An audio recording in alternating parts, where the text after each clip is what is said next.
I'm Carol Speakerman, and this is Speakerman Speaks Retail, presented by MarketScale.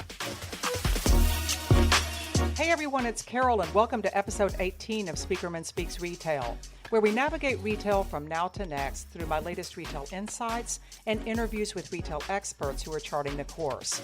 I'm here to help all kinds of retail-focused companies land big B2B programs and cut through all the clutter through my latest retail trajectories. These are themes that I'm constantly creating, connecting, and mapping across all kinds of retail categories, business models, and touch points. And in every episode, we talk about how you can harness them to grow your retail business. So this unprecedented year of retail is finally winding down. Or you could say it's getting ready to wind back up because we've got some great news that vaccines are on the way. We have to be careful about this because as much as we've all wanted to know the timelines for a turnaround, we want to be realistic about that. And you also can't underestimate the complexity of what it's going to take for everything to come together. But how cool is it that retail is going to play such a major role in making all this happen? Retailers like Walgreens, Walmart, Costco, Kroger, and others are going to be right on the front line of literally getting folks vaccinated. But I think the best news is that the psychological benefits of just knowing that there's a solution in sight should kick in even more quickly. That's going to stoke that all-important consumer confidence as the year winds down, and I think it's going to create some real momentum going into 2021. I mentioned confidence, and that's going to be a major thread for what we're going to talk about today. Retailers have been exhibiting major confidence this year. If COVID has taught retailers one thing, it's that waiting for others to go first or just sitting on the sidelines isn't going to work. For some, it's been a bit of a forced effort, but for many others, they were confidently pursuing acquisitions, they were building up their convenience arsenals, branching out into solutions and services, all of that before COVID. But one of the biggest drivers of this confidence is our trajectory today, portfolio power. Retailers pulling together ranges of options from multiple sources to attack opportunities rather than that old model of just settling on one or two options and hoping everything's going to work out. This portfolio approach is proliferating across retail on multiple fronts. It marks a profound change in how business is going to be done going forward, and it directly impacts how you're going to position for retail opportunities. So let's take a look at some of the ways that these portfolio approaches and portfolio power is manifesting right now, where it's going next, and how it changes the way you work. Last mile delivery is probably the biggest example of portfolio power at work.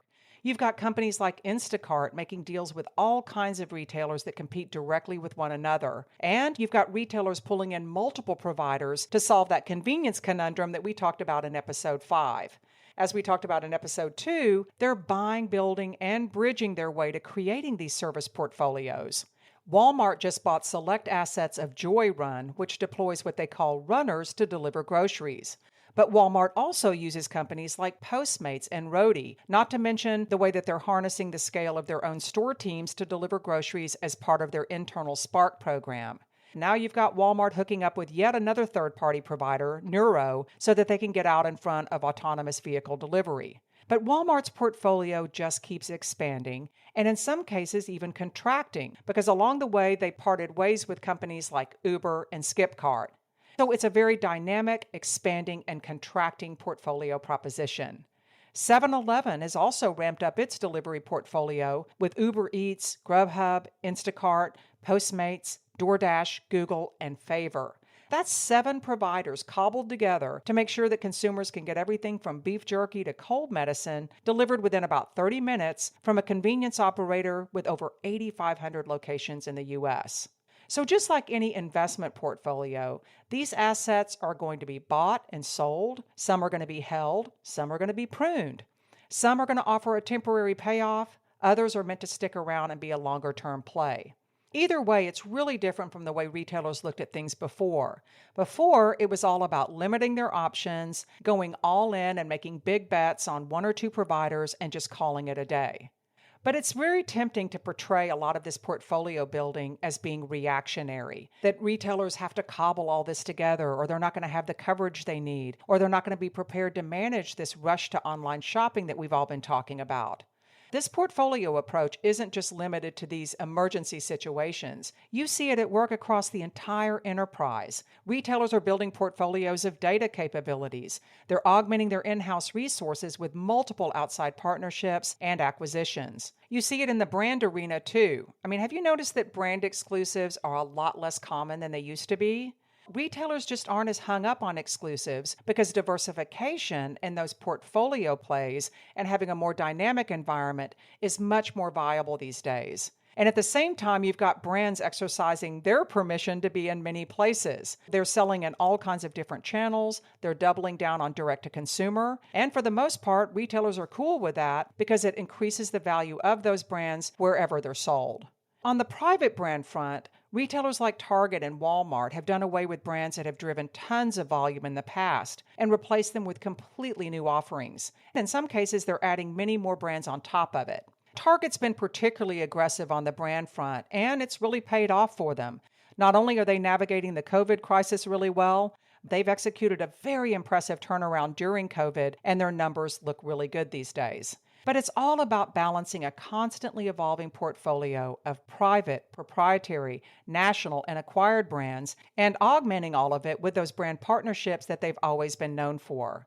But here too, this is a very different approach from the days when a single lifestyle brand would do heavy lifting across all kinds of categories, and when retailers in general just favored a less is more philosophy and they were striving for long-term brand stability rather than having this more dynamic environment. But you also see it on the acquisition front, where retailers, particularly in the grocery space, are consolidating and buying up local or regional players.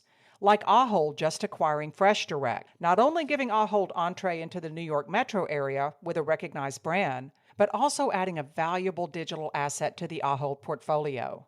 So the acceleration in acquisitions is a big part of this portfolio power that we're going to talk some more about. What's different is that instead of just dissolving these brands into the mothership when they're acquired, that old model, the portfolio model is all about keeping those brands intact and distinct. That's a big part of their value, the name itself, and how various banners and brands resonate in particular markets. Building and managing a portfolio of separate complementary banners is being favored over letting them fade away into obscurity.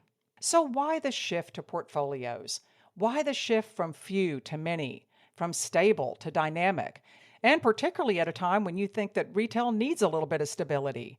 There are three main reasons why portfolio power is going to continue to proliferate. So let's look at them one by one. First of all, agility.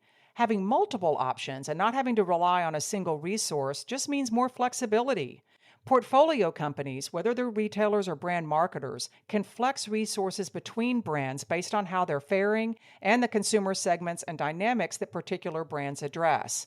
And boy, has this been important during the COVID crisis, where retailers suddenly found themselves having to shift product assortments, category strategies, and brand preferences on a dime. With solutions and services, one resource can take up the slack from another when you have a portfolio, or they can jump in when particular expertise is called for, or when you do have these surges and new behaviors that particular capabilities can address. The second incentive for portfolio power is visibility. Those diverse delivery portfolios that we talked about ensure not just that retailers have coverage, but that shoppers even know that certain convenience capabilities are even available to them. The platforms themselves play a role in driving awareness and onboarding consumers. For example, if shoppers are used to working with Instacart, they may find out about a new retail partnership through the Instacart platform. The platforms themselves play a big role in driving visibility. The more tentacles that are extended, the greater likelihood that various consumer groups are going to gain visibility into these options and then get pulled into retailers' platforms. A big reason for portfolio power is ingenuity. Portfolios in many cases become a kind of brain trust where the collective intelligence becomes much more powerful than any one component or any single contributor. Going into 2021, portfolio approaches and portfolio power is going to continue to gain steam, and the portfolios themselves are only going to become more dynamic because even though we do see a glimmer of light at the end of the tunnel right now, plenty of companies are still struggling and they're looking for options. The ones that are doing really well are looking to build their portfolios of services, solutions, and brands to ensure their long-term success as things start to turn around. So you combine those strugglers with the strivers, and you'll start to see that the acquisition market is definitely going to stay hot. And the rise in non-traditional partnerships and portfolio plays is going to be full on. Let's talk about how this plays into your strategy when you're positioning for retail opportunities, how you can leverage the power of portfolios and own your own portfolio positioning rather than being caught off guard by it. Here are a few strategies that you can plug in right now. Timing and planning. These are big components of portfolio positioning. I encourage my clients to position their brands, solutions, or services as being part of a portfolio right from the start. Because despite everything we've talked about, I still see lots of companies taking a zero-sum, winner-takes-all approach to business development. Then they're trying to quickly change course when they realize that they're going to be part of a collective. The problem with that plan is that you're not really owning your contribution from the beginning. You're treating your portfolio position as a kind of consolation prize when it was their plan all along. And when I say their, I'm talking about your prospect or your customer. When you make this shift to early stage portfolio positioning, it changes everything. It ends up improving your overall sales and marketing effort because portfolio positioning requires much more precision. Portfolio positioning requires you to define where you play and the specific value that you bring rather than generalizing or, heaven forbid, waiting to see what they decide to carve out for you. Using the three-part framework that we've already talked about is a great way to start to align their portfolio benefits and goals with your unique portfolio value. So do you bring agility, visibility, or ingenuity to the program or project? Maybe more than one. Maybe you even bring all three. Going back to buy, build, or bridge, portfolio positioning also allows you to get clearer and more realistic about your long-term goals and your potentials. For example, are you a bridge resource that links your customers to a key capability, consumer group, or market? Once those bridges are built, what are the incentives for your customers to stay with you rather than shifting to a build strategy, to take things in-house? In some cases, retailers use these bridge resources and partnerships so that they can get really good at something and then take it on themselves. How can you hedge against that? Or, if you think of it as an eventuality, how can you plan for it? Are you positioning for acquisition as a buy opportunity? Think about why they would buy you instead of somebody else in the portfolio. Are you willing to go from being a bridge resource to becoming a buy? What would that path look like for you? Has your prospect or customer already built something that might tread on your territory? And if so, how can you position as a value add to what they've already built? So this requires research into their buy, build, or bridge strategies and also research into who or what else might be part of the portfolio that you're shooting to become a part of. Maybe it's private brands, but if so, you're going to need to dig deeper and find out more about them. Maybe your competitors are in the mix. And if that's the case, what do those companies honestly do really well, and what are their weaknesses? What sets you apart from them, but also how do you complement one another? Portfolio positioning changes your relationship to the other assets in their portfolios. So you're better off not even thinking of them as competitors, but instead as part of a collective and even as your collaborators. As a portfolio player, your value broadens beyond just what you do or what you sell to how well you play with others and even how you make them more successful. So portfolio positioning transforms your case studies in very much the same way. You're going to be highlighting your collaborative skills and approaches. You're going to be more focused on showcasing project management and process. If you're really good at it, you might even be in a position to dictate where others play, including your competitors, because you're so sure about where you play and what your clear strengths are.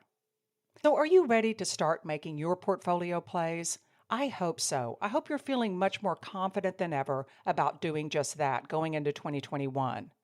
So thank you for listening today. I've got some exciting trajectories and interviews planned for you up ahead, and we're going to do a special wrap-up for our next episode that is going to squeak in right before you crack open the champagne on the 31st.